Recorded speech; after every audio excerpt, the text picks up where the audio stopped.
Hello and welcome to another episode of the Fully Charged Show podcast.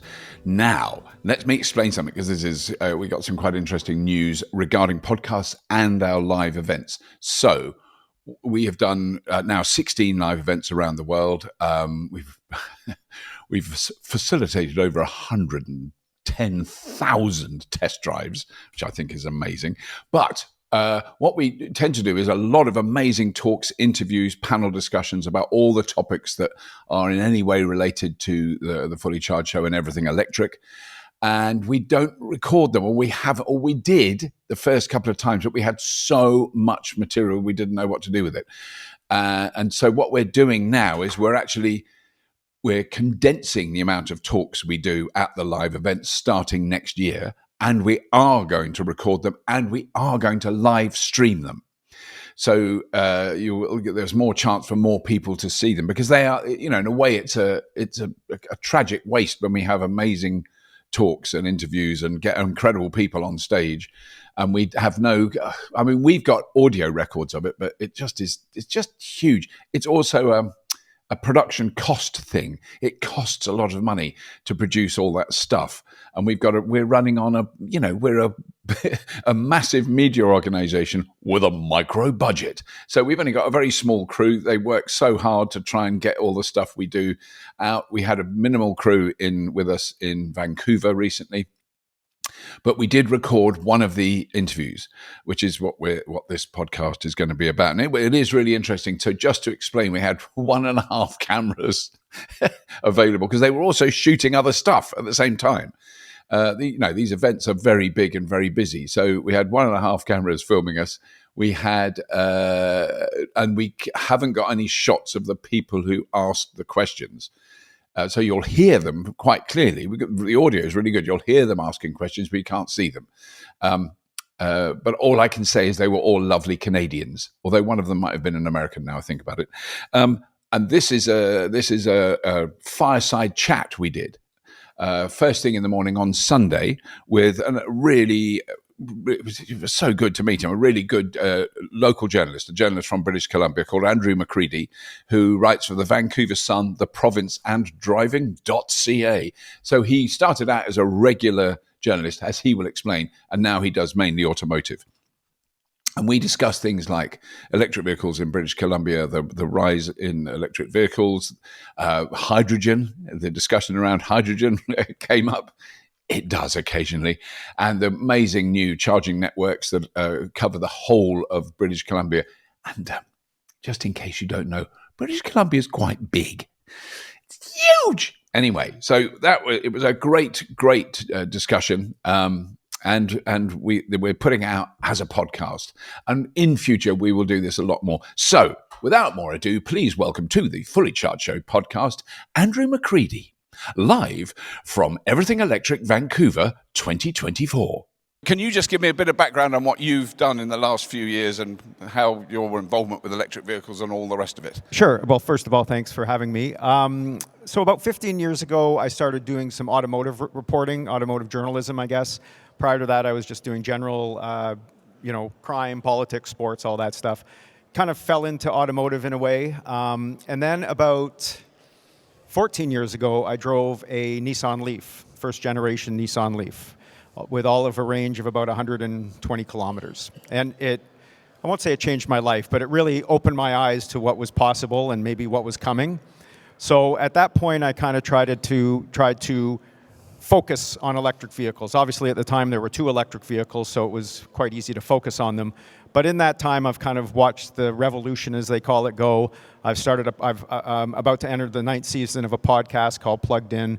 So I've kind of been along the journey sort of from the beginning, and through the ups and downs, and through the great stuff, and through the challenging stuff. And I'm so delighted that this show is here, because it kind of encapsulates what's been going on for the last decade or so. Because it is, one of the topics that I wanted to talk to you about was the thing that I've always been anxious about, and I know I've got wrong on many times, but is I don't want to be an evangelist, an EV evangelist. I just want to say, look, have a go, and that's kind of what we try and do here. But every now and then, it's quite hard not to be. When someone defends diesel SUVs, you go, well,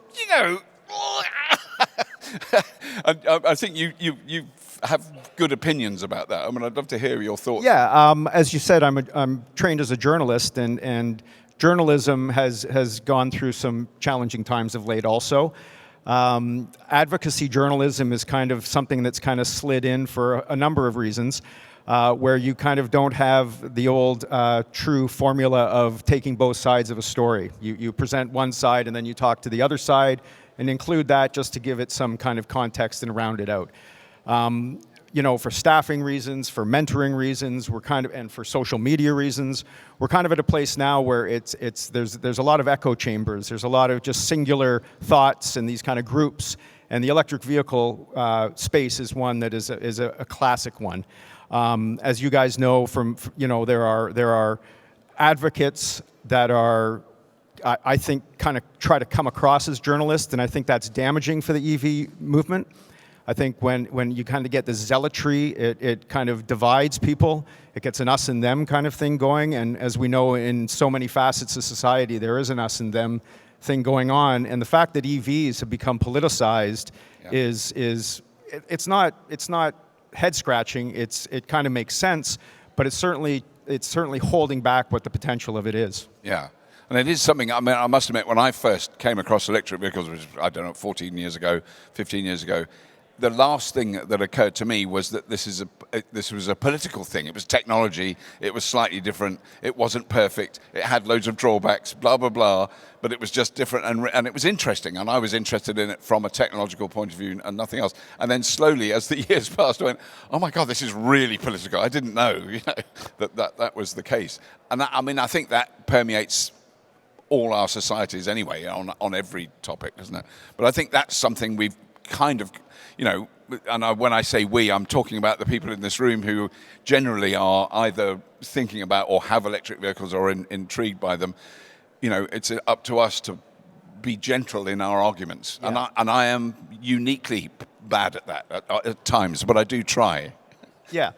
I think also, what's interesting is even within the EV space, there are divisions. There's discord, right? There's Tesla. And that kind of people who own them or people that are fans of it kind of make it stand out. When, at the end of the day, I think this is a sustainability conference or show. Yeah. It's all about getting to zero emission. And I've always thought, why are we trying to pick winners and losers when you have other technologies, perhaps hydrogen, perhaps combustible hydrogen, yet in so many spaces when it comes to EVs, people are arguing against those things. So it confuses me. Yeah. I think we need to kind of put aside those kind of those biases of manufacturers and even of technologies and kind of be open to what the possibilities are everywhere. As you see from this show, there are hundreds and worldwide thousands of very smart people coming up with incredible solutions to zero emission problems. And to kind of discount them because you believe in this doesn't do anybody any help and really holds the whole sustainable movement back. Yeah. No, it is extraordinary. I mean, I think that's the one time we know we might have got something approaching balance is when I'll see a comment that goes, "You've always hated Tesla." And I go, well, I drive one every day. I have done for years.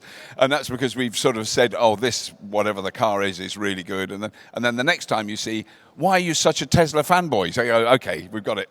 We're getting there. But that, so it actually, well, can we talk about British Columbia in particular? Because even since we were here last year, I've sort of sensed a shift. I mean, there's certainly more electric cars on the road. I mean, I think someone told me it was up to about 170,000 in total, which is that's a noticeable chunk. Yeah, I believe 1 in 4 in BC sold last year were electrics, and obviously Lower Mainland, Victoria, the city centers are where it's happening. But it's impressive. Yeah. And the charging network, as we were discussing briefly earlier, the charging network has sort of spread out over the... Yeah, BC Hydro is here Friday morning to announce they had connected the Alaska Highway with chargers and all the major highways, so that's huge. What's also huge is the NACS, which is also known as the Tesla charger. Tesla is opening up their charging stations to other manufacturers if you want to afford Lightning or a Ford Mach-E right now, Ford gives you an adapter so you can pull into Tesla stations. Downstairs is the 2025 Hyundai Ioniq 5. It comes, the XRT trim actually comes with a Tesla port built in. The other ones, the base models, come with the adapter. So what that means is you're suddenly opening up, I believe it's 17,000 Tesla superchargers in North America for non-Tesla vehicles. And I mean, Tesla has done many, many things that are fantastic. Chief among them is their charging network, their supercharging network. I know so many people that have bought Teslas simply because of that charging network. So for other manufacturers, for other owners to be able to tap into that network, that immediately expands the ability to travel long distances in British Columbia and across Canada and down to the States. Yeah. Now, another thing is incentives, which we've pretty much, they've finished in the UK. We're not having them anymore, but there were there incentives in British Columbia for electric vehicles, and is that tailing off now? It is tailing off. Right. Quebec kind of had the strongest one. They've already, by 2027, they will be gone. I mean, getting back to things being politicized, incentives obviously are politicized. You get a change of government, and all bets are off on incentives. So I think we are entering some uncertainty with governments, so I don't think incentives moving forward are going to be a thing. Yeah, but I mean, at the end of the day, you can't have incentives for people to buy quite incredibly expensive pieces of technology, because they're going to be relatively wealthy people already who can afford to buy. I mean, I never knew anyone, let alone did, buy a new car 20 years ago before I bought electric cars. I didn't know people who bought a new car. A new car? You must be mad. Because it loses so much. They're always, the sort of cliche is it loses half its value as you drive it off the lot, or whatever the saying was. But now that's become much more of a thing. I mean, I think the next step, which you may not have reached here in BC yet, is a very healthy second-hand market, because we've just really entered that in the last 18 months in the UK, and it's changed. We've had a 531% increase in second-hand electric vehicle sales, which is ridiculous because there were virtually none before, but a huge number of leased vehicles have gone onto the market. Yeah, that's starting to happen here with the lease vehicles. Right. I mean, typically a lease is 3 years, so some manufacturers started leases maybe 5 years ago, but a lot of them it's just the last couple of years. So you're right, there are going to be a lot of used, because they're low mileage EVs available, used. Yeah. So I think that the incentives will go away. One thing about BC's, which has always been kind of good, is it's means tested. So if you earned over $100,000, you couldn't qualify. Yeah. But I think with the loss of incentives, what we really need, what the magic bullet is what we all need is less expensive EVs, and hopefully that's coming. So that is another recent topic, because when we do our show in Sydney next year, for example, it will be about 80% of the cars on display will be Chinese, and the Chinese have made enormous inroads into the Australian market, and they are very good cars now. I mean, I think 10 years ago, you could probably be a bit snooty about Chinese build quality. Not anymore. They are amazingly well put together. They're really popular. Loads of them on the road. And that's not going to happen here at the moment. I mean, what is your opinion? I don't even know if you might not want to have an opinion about 100% tariffs. That's a complicated issue. I think the automotive industry, I mean, it is. I don't think it exists really in Australia anymore. Holden is pulled out. I mean, there is Ford, a tiny bit. GM No, it's nothing. Pulled out. Yeah. In North America, the auto industry is still big, something. yeah. So I think Chinese vehicles are seen as an existential threat to that industry. Again, getting back to things being politicized, it's very politicized. So I will be surprised if Chinese vehicles will show up here in the near future. Yeah. As much as it would be good in the sense that they're less expensive.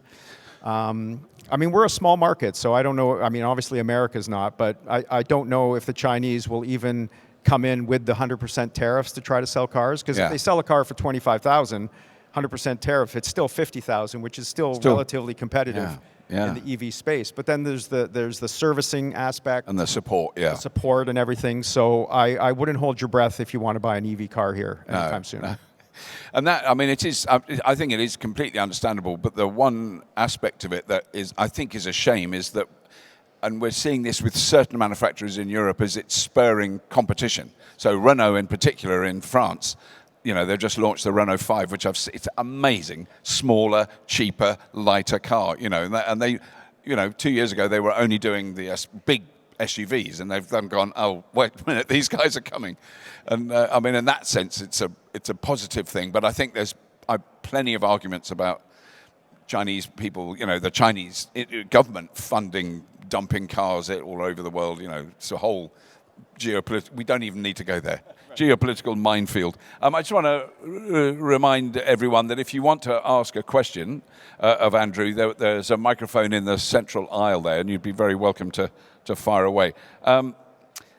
So just can you? Because this is what I don't know about, because I've not used the infrastructure, but so BC Hydro are putting in chargers all over the country. Are there other private companies that, other than Tesla, that are putting in rapid chargers as well? Yeah, there's a number. There's Electrify Canada, which is the Canadian arm of Electrify America.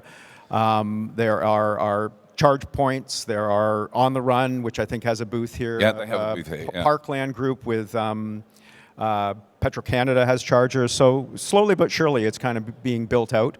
Yeah.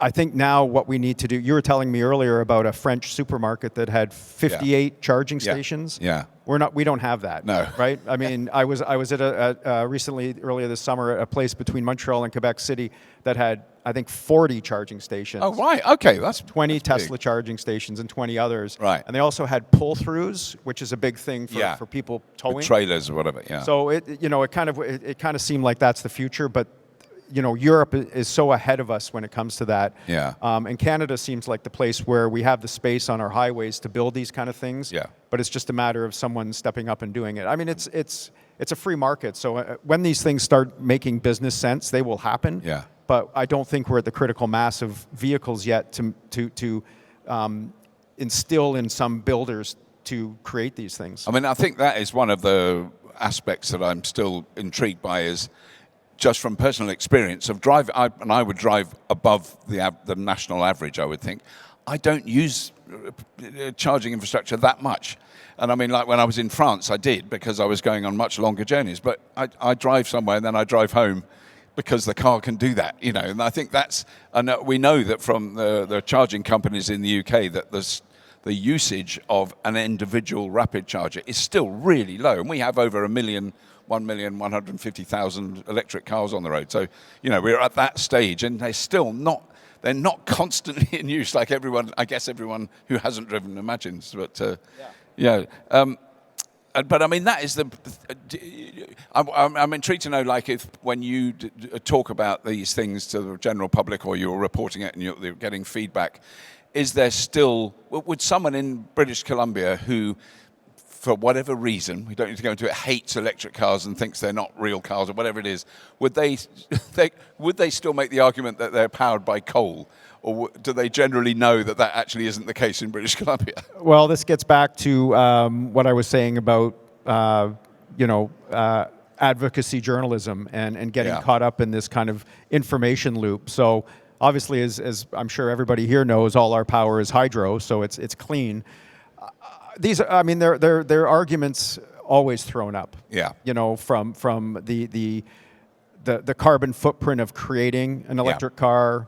So what I find frustrating as a journalist is it's very difficult to actually find out what the facts are. Yeah. It seems like for every study, be it government, be it a think tank, there's another study that will contradict that. Yeah. I've heard that we'll need to have all the vehicles in BC to be electrified. Light duty vehicles, we'd need 5 DAM-Cs. I've heard that. I've heard 10. Right. I've heard BC Hydro says we're fine with what we have. Yes. So that's a frustrating thing, and I know it's frustrating for you, is that it's so difficult to find out what is real and what is just kind of hyperbole and what is, wishful thinking on many people's parts. Yeah. No, it is a tough one. So you've been waiting there very patiently. Yeah, please ask a question. Great. I'd like to thank Andrew for being here. here. Get a bit nearer the microphone. Sorry. Thank you. I'd like to thank Andrew for being here. It's awesome you're here. I'd like to perhaps suggest respectfully that the choice between electric and hydrogen is not political. It's economic, it's physics. And as a journalist, I know you probably know that on the planet there are less than 80,000 hydrogen light-duty vehicles running around. And at this time, 46 million electric vehicles. The horse is out of the barn, it's done. And medium to heavy duty is going to go the same way. Now, I say that as no vested interest. I'm an EV advocate. It means I'm not paid. I know that newspapers, print media is dying right now. You rely on advertising, and I do know the legacy companies pay for that. That's cool. That's business. But I would suggest that couching it as a political problem is not helpful. It's not doing citizenry and your readers any favors. Okay, fair enough. I should say I wasn't. I mean, I'm sort of confused. I wasn't saying it was a political issue. It seems more almost like a scientific issue. I believe there are 60,000 hydrogen forklifts in North America right now running around. So there are different solutions for different needs. That's what I was trying to say. And we shouldn't discount hydrogen. I think it's got a valid place. And to say it doesn't, I don't understand why, as somebody who obviously likes science and technology, why you would discount it. Well, drop by B580, Victoria Electric Vehicle Association. We'll let you all know all about it. Thank you. I'm sure you will. Thank you. I think one of the things that we've been researching recently, and we're going to try and do an episode about it, is the industrial roles of hydrogen.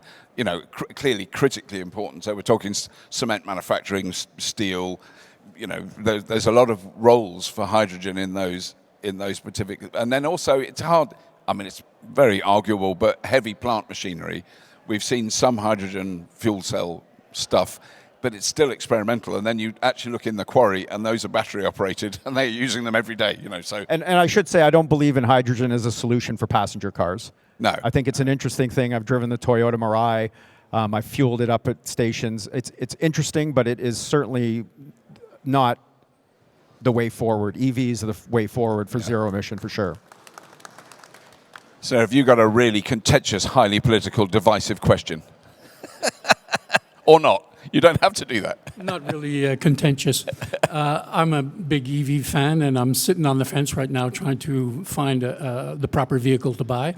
And of course, Tesla was at the top of my list, and one of the reasons was for their charging stations.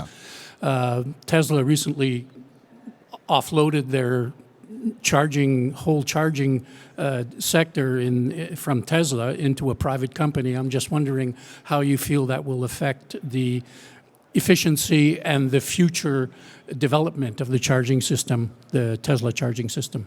Yeah, a very good question. I mean, from all accounts, the Tesla system is super reliable. People I know with Teslas, you never hear of anybody having an issue like you do with other infrastructure. So it seems like it could. It doesn't seem like there's room to make it better because it is such a great system. So that is a concern. I think there's obviously a profitability metric going on here with them offloading that. They That's obviously my concern. Yeah, I mean, well, you're going to have to pay for power no matter what. Right. So I think the bigger concern would be is if they step back on the reliability and servicing of those stations. But it remains to be seen. It's going to be interesting when Tesla owners pull up to a 20 stall Tesla charging station, and 15 of those are Ford Lightnings charging in there, right? Yeah. So it remains to be seen, I guess. But my hope is that with them opening it up, it's going to be a commercial success for them. So they will continue to service them very well. Well, that's the reason I'm asking the question, because, of course, Tesla's been at the top of my list, but now I can charge a Ford Lightning or a Chevrolet Equinox, which just came out this year. So I'm looking at those two and saying, well, maybe that's a viable option, and I'm just wondering if that's a, good direction to go in. As many of the people in this space claim to be futurists and visionaries, I'm not one of those, so I don't know. Okay. That's the best I could say. My hope is they will. It would be a shame if they did, because it is the gold standard for charging. So let's hope, and let's hope it brings other charging networks up also to that level. Yeah, they've set a very high bar, haven't they? Yeah. Thank you for the information. Thank you. Thank you. Sir, yes. What are you doing? Robert's going to be getting tired of seeing my face at some point, probably about now. Right. I am not, per se, an EV advocate. I am an electrification advocate. So as soon as my garage's roof is put on again, I'm going to add 8,100 watts of solar panels. So my garage, thank you. My garage will have 8,100 watts of solar panels, enough to cover my all-electric home, which has everything from an induction stove to heat pumps for everything, et cetera, except my dryer, and I'll fix that. Moving away from fossil fuels is important. And I do think that hydrogen has a role in there, but I also think that we have to be realistic about the capabilities of what an EV can and cannot do. And right now, if you have, say, an F-150 and you're towing a trailer, your range, usable range, gets cut in half. And that's something that you don't see in a gas-type vehicle. And I have this saying that as long as your vehicle's range, in terms of what it can do with electricity or gasoline, is at least as much as the range of your bladder. That is how far you need to be able to go between filling up and emptying at the same time. And it would be nice to have, you know, battery, burgers, and bladder at each stop. On your software, on the big screen, you have an image of a bladder that slowly fills as you drive. There you go. There you go. So I'm not sure that's going to catch on. Those things, and I keep almost saying beer in the middle there, but that's not the right thing. But we really need advocacy for getting home charging at apartment buildings. Yep. Yeah. We need to get advocacy for level 2 charging along Main Street, where you're just in an interim thing and you can grab a charge for a short while and go on, because I think we're overemphasizing those level 3 chargers. The rapid chargers, you're right. Which are long distance solutions, not everyday solutions. Right. So what are your thoughts on that? I agree. I think, you know, when we're talking about 1 in 4 vehicles sold already in BC, the vast majority of those are probably in suburbs with people with carports and with garages, and they have a level 2, so it's the perfect solution for them. Now the difficult, you know, when they talk about the EV slowdown, this is the difficult time. You have apartment buildings, you have condo owners, you don't really have any street charging like you do in Europe. So we're really behind in that sense. And I agree that the wonderful, you know, level 3s are great when you plug in 20 minutes, you're all good to go. That shouldn't be the focus, but certainly on highways they should be. Yeah. So it is a mix, and you are right that, I mean, I think if more people put in solar power, suddenly we'd start putting more energy back into the grid, which is a bit of a game changer too. So all these things, I guess, will hopefully come to pass, and we'll all be driving EVs soon. Yeah. I mean, there's one beautiful example that I saw in of course, Norway's annoying. I hate the Norwegians. We give them huge amounts of money to buy gas and oil, and then they spend it on electric vehicle and their infrastructure. So I should interrupt. They announced yesterday that 97% of new vehicles sold this year in Norway. 97%. 97. Isn't that amazing? Have been EVs. Yeah. Oh, what that says to me, there's 3% of Norwegians are still buying gasoline cars, which is staggering. Anyway, but we were at the big airport car park a few years ago, and there was a lovely Norwegian man, and I said, and where we were test driving Mercedes, and they were all plugged in. There was like 20 of them, and they all had sockets on the wall, and they were all plugged in charging when we got there. And I said, "Oh, how many charge sockets are there in the garage?" And he said, 547. And I went, "Oh, well, how many spaces are there here?" 547. Every single place you can park a car in Norway has a charger. I mean, they had them before electric cars, really, to heat the engine blocks, because when it got very cold, the oil would, you know, all that stuff. Anyway, you'd know about that more than we do, because you get some coldish weather here, I think. Or maybe not in Vancouver, no. Yes, sir. Hi, I am a classic early adopter.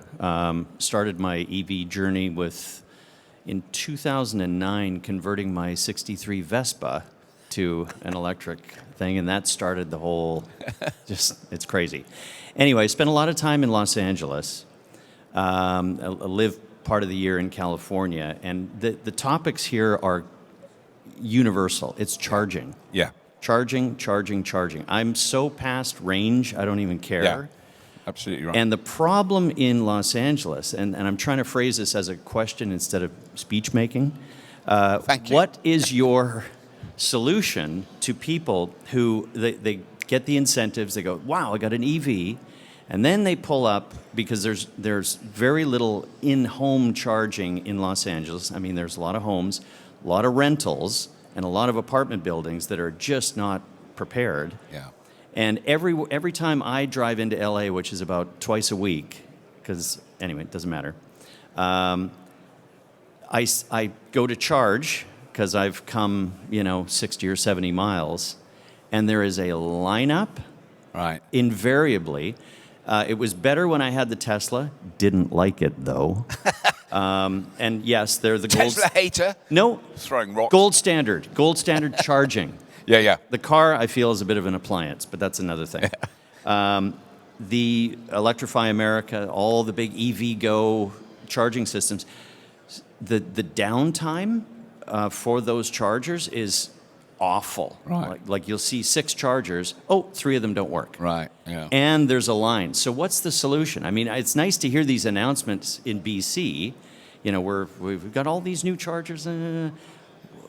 Well, I'm not a big fan of government in our business, but if you go to a gas station, you'll notice that all the pumps are regulated. They're all checked every now and then. There are government agencies that check these things. We need that with EV chargers. Yeah. There's no good system. point. There's no system in place.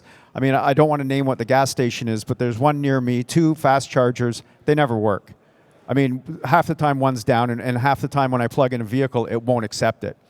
So I think the solution is, once we get big enough with EV chargers, there needs to be a regulatory body looking at these and calling up these companies and saying, hey, this thing's been down for 6 days, get it going. Yeah. It is, I mean... And just more chargers in general, too. Yeah. Yeah. But again, it's an organic thing, isn't it, EVs? It just needs to grow. It grows in some areas. It doesn't grow in other areas.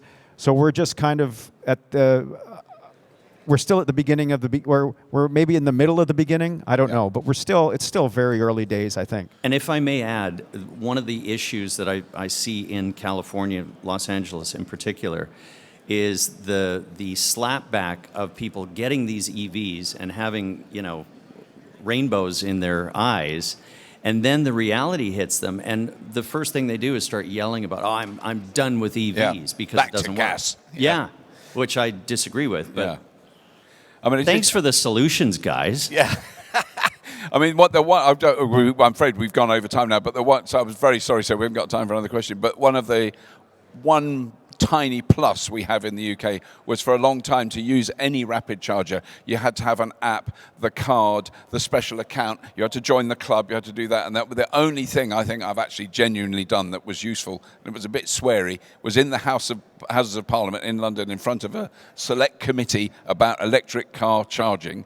And I said, I want to be able to buy electricity like I buy a can of peas or a packet of, a loaf of bread. I don't want to join a club, be in a special thing, have a card. I just want to pay for it. And now all new chargers of any sort have to be tap to pay when they're installed. The old ones, you can't do anything about that, but the new ones, and they all are. And it's made a massive difference to reliability, to accessibility, to speed of use. You drive up, you plug in, you go beep, and it starts charging, and you have no other issue to deal with. And it's so good. I wasn't the only person who said this. There were a lot of people saying, let me give you money, you absolute idiots that are running charging things, to pay for the electricity, you total plonkers. I used some slightly worse language in the House of Commons, which apparently wasn't a good thing. Sounds like someone's hunting for a knighthood. No, I threw my knighthood away at that moment, yeah. Andrew, thank you so much. I'm afraid we've run out. It was always the way. We could have gone on for ages. We barely scratched the surface, but thank you for listening. Please give Andrew a lovely round of applause. Thank him for Thank being you, Robert. such a good sport. Thank you, Thank everyone. you. Thanks. Really hope you enjoyed that. We'll be back next week with more fabulous podcastness. Please tell your friends about it if you want to, or family members. A lot of interesting people appear on this channel and on this podcast. So please do spread the word if you get the chance. Do subscribe if you feel like it and you haven't done already, although quite a lot of people have. And as always, if you have been, thank you for watching.